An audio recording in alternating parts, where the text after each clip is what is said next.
4월 20일 월요일. 빵 냄새 값을 낸 이유. 빵집 주인이 갓 구운 빵을 꺼내자 옆집 사람이 고소한 냄새를 맡으며 서 있었습니다. 빵집 주인은 말했습니다. 그동안 우리 집 앞에서 매일 빵 냄새를 맡았으니 그 값 100만 원을 내시오. 결국 재판까지 갔습니다. 재판장은 이웃에게 즉시 100만 원을 배상하라고 명했습니다. 이웃은 황당해하며 돈을 내밀었고 빵집 주인은 한바구음을 지으며 돈을 끌어안았습니다. 그때 재판장이 최후 선고를 내렸습니다.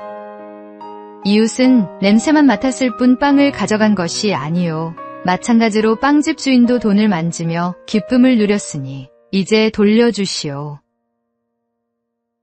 재판장의 판결이 떨어지는 순간 빵집 주인의 얼굴에서 웃음이 사라졌습니다. 지켜보던 이들이 우레같은 박수를 쳤습니다. 웃음이 나는 이야기이지만 돌아보면 우리도 빵집 주인과 크게 다르지 않을 때가 있습니다. 내 이익을 위해 다른 사람에게 손해를 끼치면서도 그것이 얼마나 염치 없는 일인지 깨닫지 못합니다. 내 유익만 앞세우는 순간 우리는 이미 빵집 주인과 같은 자리에 서 있습니다. 오늘의 말씀. 누구든지 자기의 유익을 구하지 말고 남의 유익을 구하라. 오늘의 만나. 먼저 베푸는 삶이 결국 더 많은 것을 얻습니다. 오늘 내 유익보다 남의 유익을 먼저 생각하는 하루가 되십시오.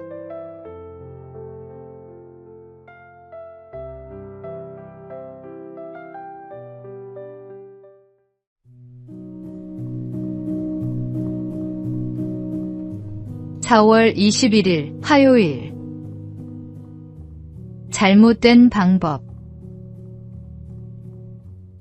강아지를 애지중지하는 남자가 있었습니다. 하루는 강아지가 이상 증세를 보여 서둘러 병원에 데려갔는데 의사는 크게 아픈 곳은 없지만 한 달 동안 처방해준 약을 하루도 잊지 않고 먹여야 한다고 부탁했습니다. 남자는 그날부터 심혈을 기울여 강아지에게 약을 먹였습니다. 강아지가 약을 거부할까봐 간식을 준다고 하면서 무릎 사이에 강아지를 끼운 뒤에 손으로 입을 벌려 약을 먹였는데 강아지의 반항이 어찌나 거센지 날이 갈수록 약을 먹이는 일이 힘들어졌습니다. 그러던 어느 날 강아지에게 약을 먹이려던 남자가 실수로 약을 바닥에 떨어뜨렸는데 갑자기 강아지가 달려와 싹싹 핥아먹었습니다. 한 달 동안 자신이 애쓴 것이 강아지를 위한 것이었는지 아니면 자신의 방식을 고집한 것이었는지 문득 되돌아보게 되었습니다. 강아지가 싫어했던 것은 약이 아니라 약을 먹이는 남자의 방법이었던 것입니다. 잘못된 생각은 잘못된 방법을 부릅니다. 부정적인 마음은 행동으로 나타나기 때문입니다. 옳은 내용만큼 옳은 방법도 중요합니다. 진리의 말씀에 사랑의 배려를 더할 때 하나님의 나라가 확장될 수 있습니다. 오늘의 말씀. 오직 사랑 안에서 참된 것을 하여 범사에 그에게까지 잘할지라. 그는 머리니 곧 그리스도라. 오늘의 만나. 옳은 말도 방식이 잘못되면 상대방의 마음에 닿지 않습니다. 복음을 전하는 열심만큼 상대방이 받을 수 있는 방식으로 다가가고 있는지 돌아보십시오.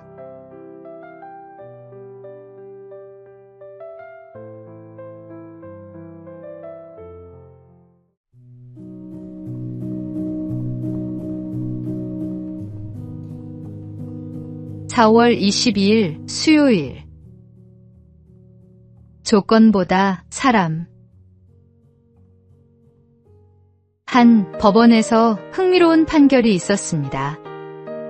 학력과 직업을 사실과 다르게 말해 약혼에 이르게 한 남성에게 약혼녀가 준비한 혼수 비용을 배상하라는 결정이 내려진 것입니다. 진실이 드러나는 순간 두 사람의 관계는 더 이상 유지될 수 없었습니다. 이 사건은 단순한 법적 분쟁을 넘어 오늘날 결혼이 무엇을 기준으로 선택되고 있는지를 돌아보게 합니다. 사랑과 신뢰로 맺어져야 할 관계가 학력과 직업, 외적 조건의 조합처럼 여겨지고 있지는 않습니까? 조건이 앞서게 되면 사람은 존중의 대상이 아니라 평가의 항목이 됩니다. 조건은 언제든 바뀔 수 있습니다. 직업을 잃을 수도 있고 건강이 흔들릴 수도 있습니다. 변하지 않는 사람의 됨됨이가 결국 관계를 지탱하는 힘입니다. 외적 조건으로 시작된 관계는 작은 균열에도 쉽게 흔들립니다. 그러나 신뢰 위에 세워진 관계는 부족함 속에서도 함께 자라갑니다. 결혼은 완성된 사람을 고르는 일이 아니라 함께 성숙해갈 사람을 선택하는 약속입니다. 무엇을 갖추었는가 보다 어떤 사람으로 살아가고 있는가를 먼저 물어야 합니다. 오늘의 말씀. 사랑은 오래 참고 사랑은 온유하며 시기하지 아니하며 사랑은 자랑하지 아니하며 교만하지 아니하며 오늘의 만나. 사람을 볼 때 조건이 아닌 그 사람의 됨됨이를 먼저 바라보는 눈을 키우십시오. 그것이 오래가는 관계의 출발점입니다.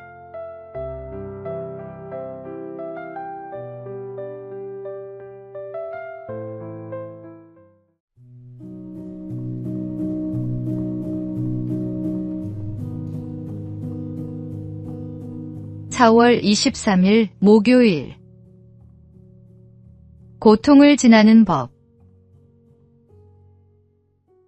미국의 한 지역 방송에서 논란이 된 프로그램이 있었습니다. 말기 환자와 극심한 고통을 겪는 사람들을 인터뷰하며 고통을 끝내는 선택에 대해 다루는 내용이었습니다. 누군가는 인도적인 선택이라 했고 누군가는 선을 넘었다고 했습니다.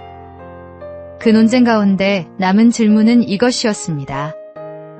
고통 앞에서 우리가 가장 먼저 꺼내야 할 해답이 정말 죽음이어야 하는가?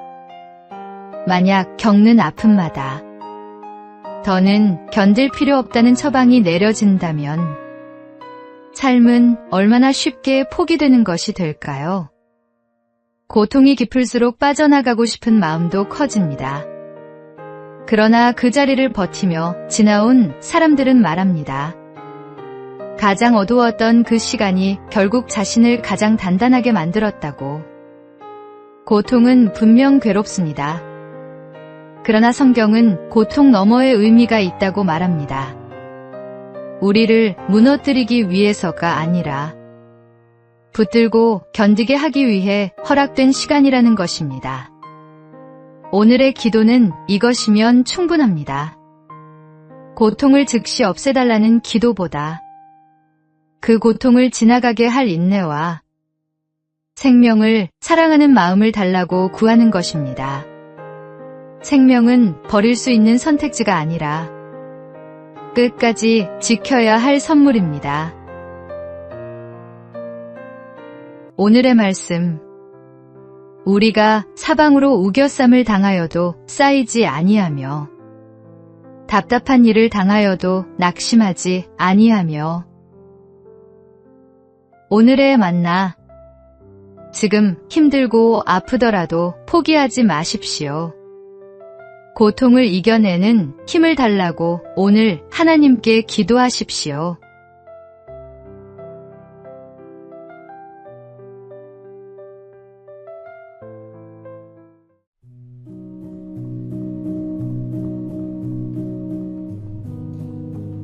(4월 24일) 금요일. 마흔 이후의 얼굴. 어떤 기관의 장이 인사 추천을 받았습니다. 측근들이 후보자의 능력과 경력을 열심히 설명했지만 한 번 만나보고는 고개를 저었습니다. 얼굴이 마음에 들지 않네. 측근들은 반발했지만 그가 대답했습니다. 40이 넘으면 자기 얼굴에 책임을 져야 하네. 이 말이 무조건 옳다고 할 수는 없지만 한 가지 분명한 사실이 있습니다.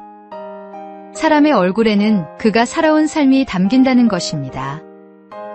나이가 들수록 얼굴은 점점 더 솔직해집니다. 억지로 꾸미거나 감출 수 없는 것들이 서서히 표면으로 드러나기 때문입니다.